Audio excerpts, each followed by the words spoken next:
There's still a few more hours to go before we can leave 2020 in the past, but an entertainment center decided to tell 2020 goodbye a little bit early.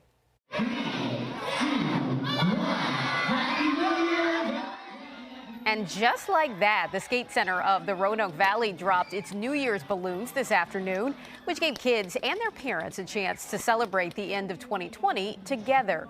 The early balloon drop has been a tradition at the skating rink for nearly 40 years. I want to keep that going for a long time. We have really enjoyed New Year's Eve. It's always been a big event. It's changed some. It used to be a bigger nighttime event. Now it's been a bigger daytime event with families. The skating rink usually does a nighttime event every New Year's Eve, but that has been canceled for this year.